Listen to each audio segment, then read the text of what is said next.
All right, Shalom. First and foremost, I would like to give all praise and glory unto Yahweh, Bahashem, Yahweh Shai, Bahashem, Kakodash. Double honors unto the apostles and the elders of GMS who rule well, teach well, being great examples to us younger brothers. And peace and blessing and salutation to the hopeful elect out there pushing this word and truth and in sincerity across the four winds.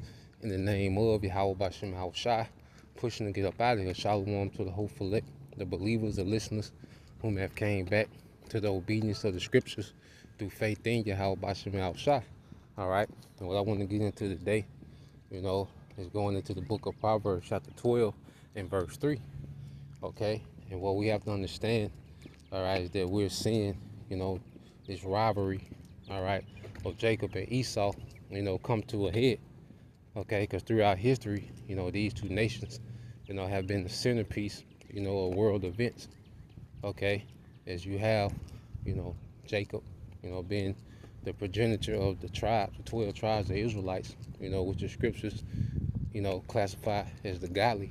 Esau, Edom, being the progenitor of the Edomites, so-called white people, okay, which are classified, as the ungodly, the sinners, okay, and of course you have, wicked amongst our people, but amongst,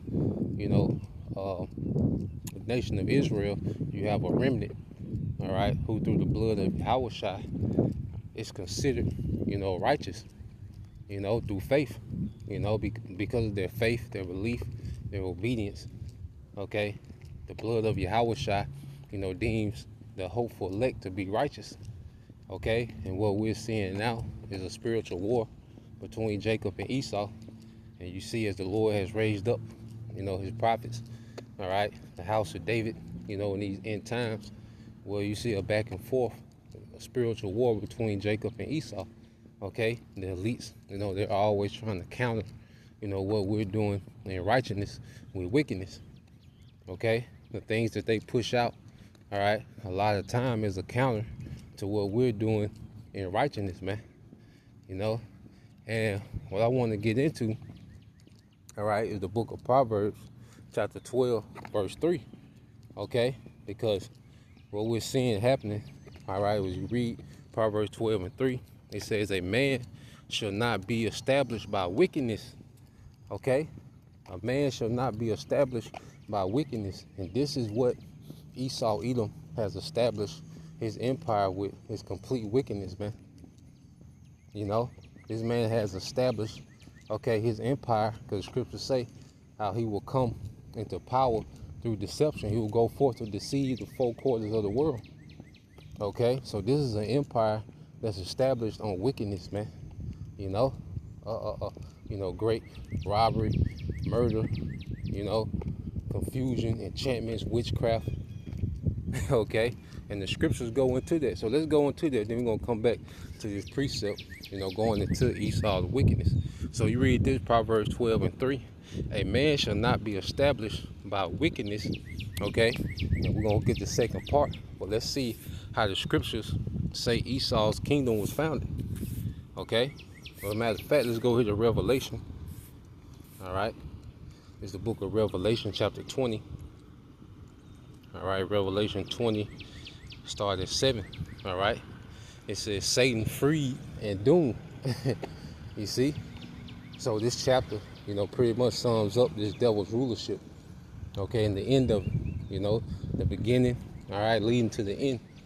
All right, this is Revelation 20 and 7. And when the 1,000 years are expired, and that 1,000 years has already passed, you see, if you read Revelation, the 20th chapter, without the understanding, you can get confused on the different 1,000-year periods. Okay, but this 1,000 years is speaking of what they call the Dark Ages. Okay, that's when Jake, was in power in Europe, Russia. Okay, you had the Moors during that time, the Byzantine Empire. All right, they call the Holy Roman Empire. You had Jake, being the czars in Russia. Okay, the kings, in Europe, those different Christian monarchs, those are Jakes. Okay, so during this time period, Esau, was pushed out of power. Okay, he was irrelevant okay, when it came to the world stage, okay? But there was a time that he will be loose after that 1,000 years, going into the Renaissance, okay? During the time, of the Ottoman Empire taking down the Byzantine Empire, okay? King Ferdinand, okay? And Queen Isabella taking down the Moors, okay? And Esau began to make power moves, okay? And he was allowed to come back into power, okay? But how did he establish, okay, his authority in the earth? Revelation 20:7 says, and when 1,000 years are expired, Satan, the adversary, Esau comes in the energy of Satan, okay, shall be loosed out of his prison and shall go out to deceive the nations which are in the four quarters of the earth, you know. So his rulership, will be based on deception, okay. He will go and deceive the nations that are in the four quarters of the earth. Hey, how you doing? You see? So this man's whole rulership is based on him, all right, spreading deception in the earth. He lied about, the narrative of the scriptures, He lied about who we were. He lied about who he was, okay? He introduced, the age of enlightenment, which, he incorporated a lot of his pseudoscience into the educational system, okay? The scientific racism, Darwinism, okay, evolution, all right. He went from, natural remedies and herbs to, his madness, which you can't speak too much on it, okay. But this man, painting himself to be this hero and, just this superior, okay, nation of people, okay, and everybody else is inferior until he shows up and saves the day. You see? So this man established his empire through wickedness, man. Through pure wickedness. Okay? So when you keep reading, it says, and he shall go out to deceive the nations which are in the four quarters of the earth, Gog and Magog, to gather them together to battle, which is speaking of modern day Russia, and we're seeing this happening now. So he will be loosed at the beginning of the Renaissance period, and it will end with him going to war, okay, with Russia. His Edomite counterparts, the Russians, man. Well, there's a lot of Jake over there too, but that's, it's the Edomite government over there in Russia, okay? And this war that we're seeing, brewing, is the end of this man's empire, okay? And it says, and shall go out to deceive the nations which are in the four quarters of the earth, Gog and Magog, to gather them together to battle, the number of whom is as the sand of the sea, because Russian military is growing as we speak, okay? And it's all part of the process, okay, of uprooting this wicked kingdom. Remember, all right, anything established in wickedness, all right, will not stand, okay? And you go here to the book of Habakkuk, okay? So we just proved that, this man's empire is based on deception and lies, okay? Which is one of the things that the Lord despises, all right? Well, let's go here to Habakkuk. It's the book of Habakkuk, chapter 2, verse 12. It says, woe unto him that buildeth a town with blood, okay? You see? Esau, Edom, destruction. Woe to him that buildeth a town with blood and established a city by iniquity, man.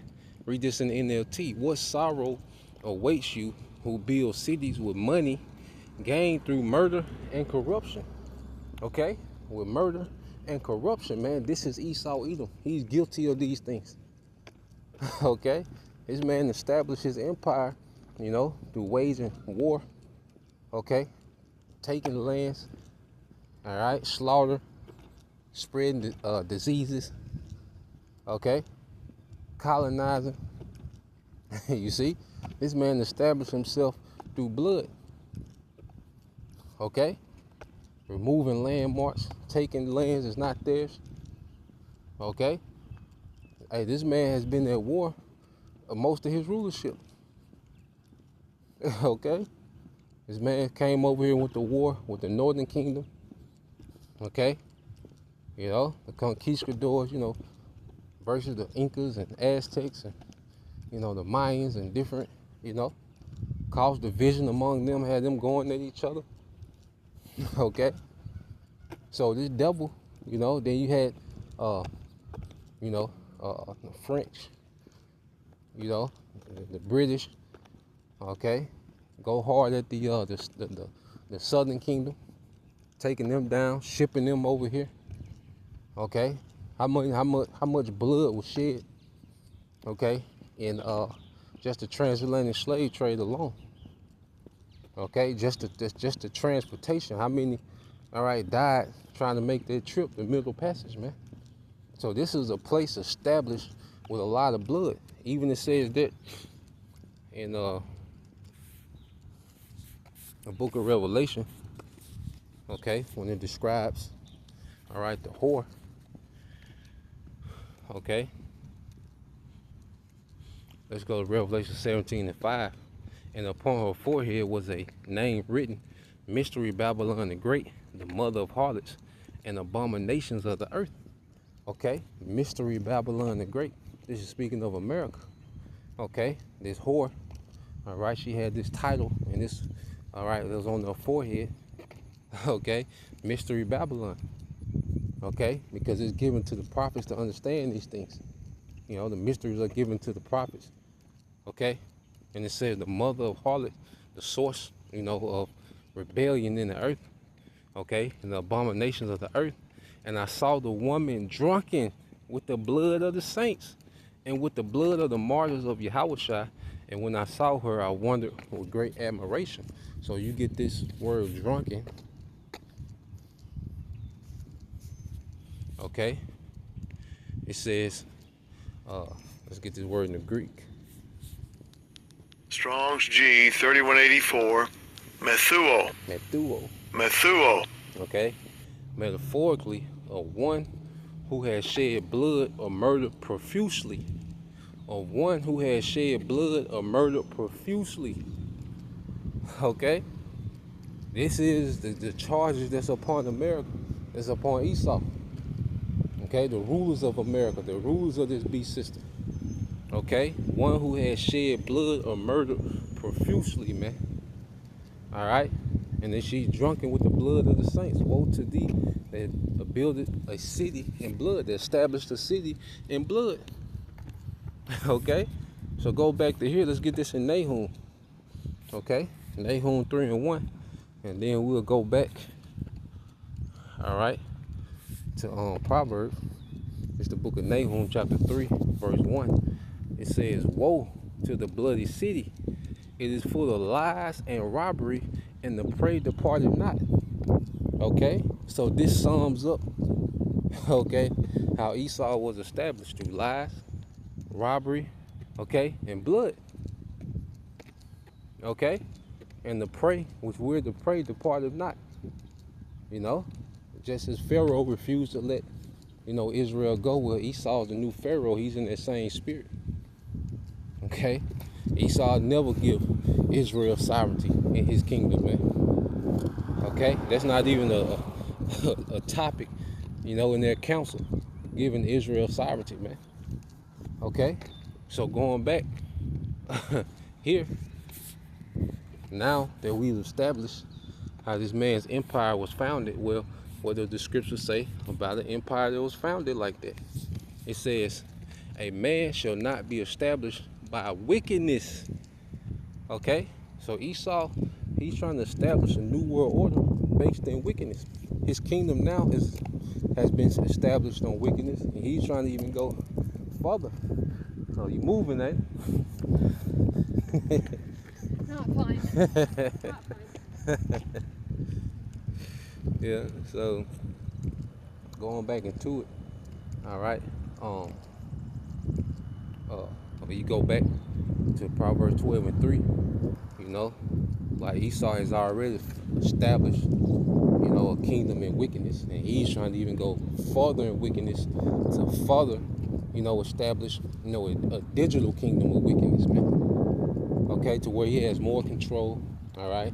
He drastically reduces the population, so that's more blood, okay, more theft. What you say? What they say about the New World Order? You will own nothing and be happy. Okay, you will own nothing and be happy. You see? So there's more theft. Okay, more blood that he plans on shed, and more deception. You know, to keep people. You know, he gonna constantly push that he's doing it. You know, for the people's benefit. Okay, which are lies, man. Okay, so he's planning on furthering a kingdom already established in wickedness, okay, with more lies, more bloodshed, okay, and more theft. All right, and that's all this devil is built to do. That's why Yahweh Shai, we keep going to it, you know. Hey, watch something else. There's plenty of random things to watch, you know, on the internet. Okay, we're gonna talk about what we talk about. It's the book of St. John, chapter 10, verse 10. It said, the thief cometh not but for to steal and to kill and to destroy. I am come that they might have life and that they might have it more abundantly. Esau, only thing he does is come to steal, kill, and destroy. That's how he moves, man. That's how he operates. He can't operate no other way. Okay? Anyone that's protesting and marching for this nigga to do something different, it's a waste of time. He can't. Okay? Esau don't know how to move in any other way. He don't know how to be righteous. He don't know how to be reasonable. He doesn't know how to be just and fair and honest. No, that ain't how he built. Okay? Yahweh Shai give you the rundown of the devil. This is what he do. Okay? And if you constantly disappointed because you expect something different. Okay? Esau, he's in perfect order. Okay? You would be wrong to expect anything else from this nigga, man. Okay, so let's go on going back into it. All right, go back into Proverbs. All right, show the flip side of it. Okay, this is the book Proverbs 12 and 3. Okay, just dissecting this precept. Proverbs 12 and 3 says, but the root. All right, I'll start at the top. It says, a man shall not be established by wickedness, but the root of the righteous shall not be moved. The root of the righteous shall not be moved. And that's why, you know, the Lord, okay, has us being rooted in Yahweh Shai. Because the kingdom that we're being rooted in is not going to be moved. All right, it's going to be an unmovable kingdom. Okay, so what we're a part of is something that's going to be established eternal. Okay, because what did the scriptures say about righteousness? What's attached to righteousness, man? All right, Wisdom of Solomon 1 and 15. Okay, it says, for righteousness is immortal. Okay, you see that? You see? Verse 15, read it again. For righteousness is immortal. So we're learning righteousness to become immortal. Okay? The righteous will not be moved. This righteous kingdom that's coming is going to be established forever. Okay? And the Lord has it mapped out perfect because all these heathens had to get their shot at rulership. And then there will be an established, okay? There was going to be a righteous kingdom established forever. That was going to be unmovable. All right, let's get that in prophecy, man. Okay, let's go to Daniel chapter 2. Okay, now this is the dream of the statue that Nebuchadnezzar had, and Daniel broke it down. Okay, you know, dealing with, all right, the empires of, you know, the Syrian Babylonian Empire, the head of gold. Okay, the silver arms, the Medo-Persian Empire, okay, the brass thighs, okay, being the Greeks, and the legs of iron being the Romans, all right, and the feet, okay, of this empire would be what? Rome revived, America, NATO, and EU, okay, the feet, the 10 toes, all right, which the feet represent what? The end of a man, okay, and when you go here, this is Daniel 2. Okay.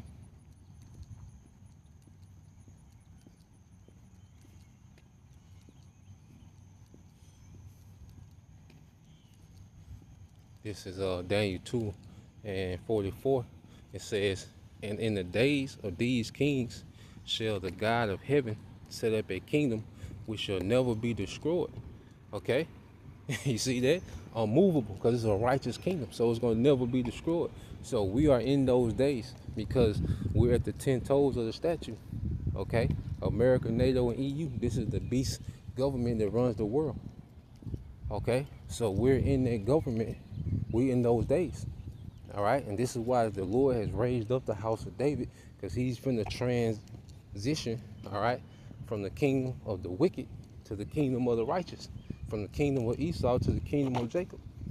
Okay? So in these days, all right, Daniel 2 and 44, and in the days of these kings shall the power of heaven set up a kingdom which shall never be destroyed, and the kingdom shall not be left to other people, but it shall break in pieces and consume all these kingdoms, and it shall stand forever, unmovable.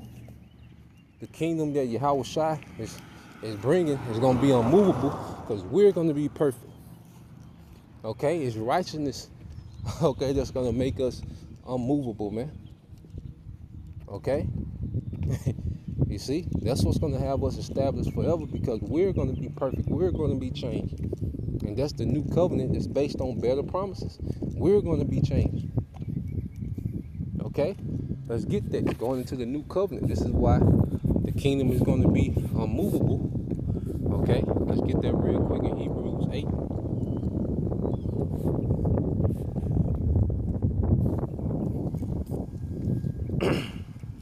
It's the book of Hebrews, chapter 8. All right? In verse 6, it says, but now have he obtained a more excellent ministry, by how much also he is the mediator of a better covenant. This is Yahushua. The first covenant, Moses was the mediator.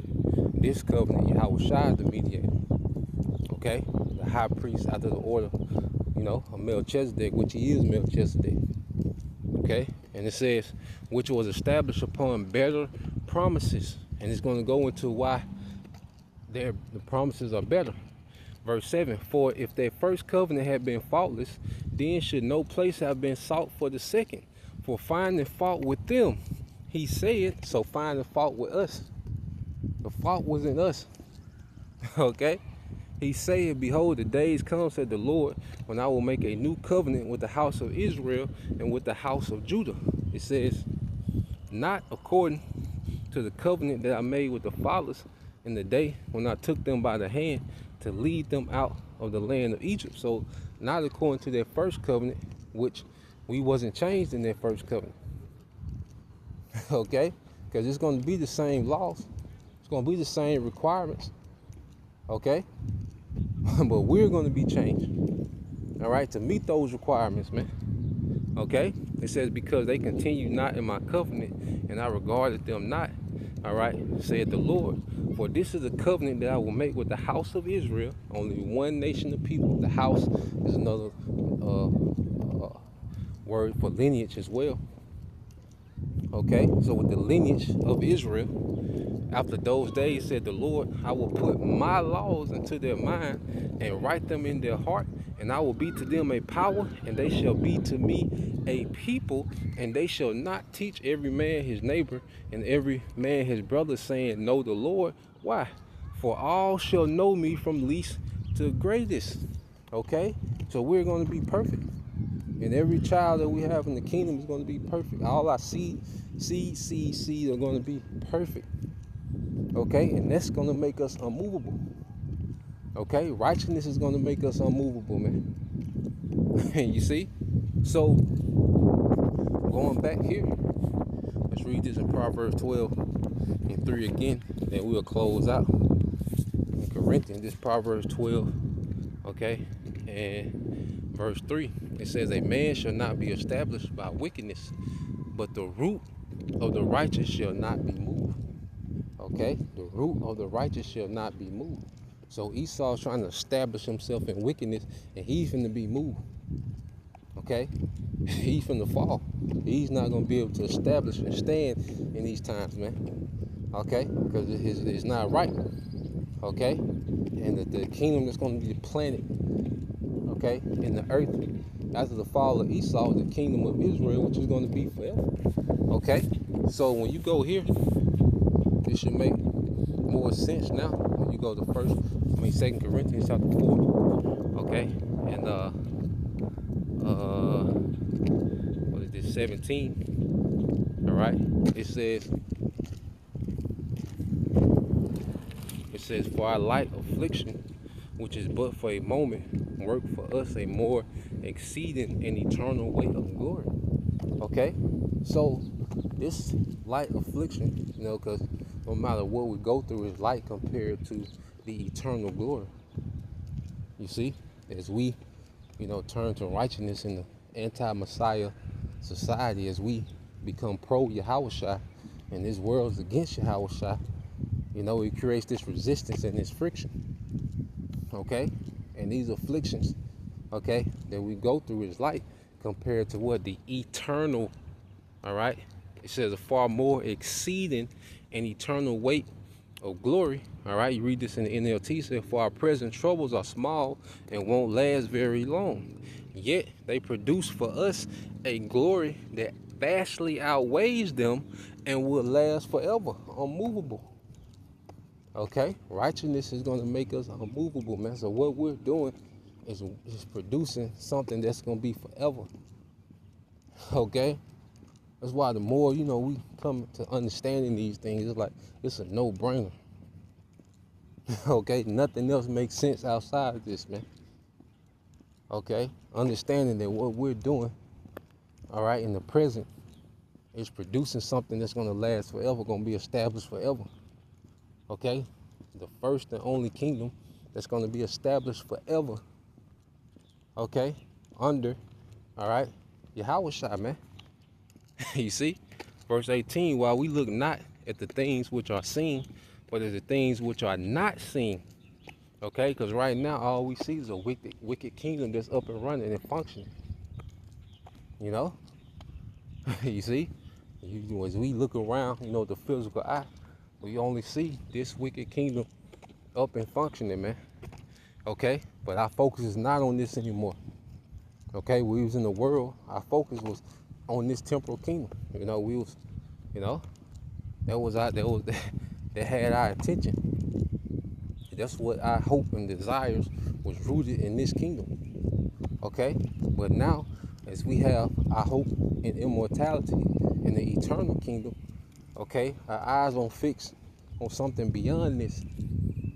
Okay, something that's going to be forever. You see, we begin to focus on the immortal things, man, the eternal things. Okay, that's why scripture tells us to put off mortal thoughts. This kingdom and the concerns and the cares of this life and this kingdom, these are mortal thoughts. All right, you're told Ezra that's a weak nature to even, you know, to think like that. Okay, and it says, for the things which are seen are temporal. Okay, so everything that Esau has established, no matter how cute it looks, how, you know, advanced, you know, people are at all his AI, and, you know, it's like, man, look how far this nigga done got. But it's temporal, because it's established in wickedness, man. Okay, no matter what, you know, you've established or accomplished for yourself in this society, it's temporal. You know, that's why we can't be hung up on certain achievements and certain material things. All this is temporal. Okay, it's just, you know, a way to get by to the eternal. Okay, you have to look at everything that's happening as something to do until we deliver, man. Okay, you can't be too fixated, okay, on anything, all right, on this side, because it's all temporal. Okay, so it says, it says, for the things, all right, but at the things which are not seen, for the things which are seen are temporal, but the things which are not seen are eternal. Okay, so the righteous rulership that's to come is eternal.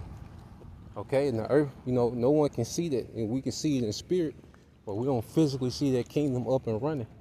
All right, but we see it amongst each other, why Scripture say the kingdom is within you. You know, and the way that we are learning to operate in righteousness amongst each other, that's establishing something forever. Okay? As we rehearse the righteous acts, we're rehearsing for eternity, man. We're rehearsing for forever. Okay? And this is what we have to understand. You know? So that's why I wanted to go into, Lord will, you know, you brothers, all right, and you sisters edified. Till next time I say shalom. Kwam Yashala, Abad Soon, shalom.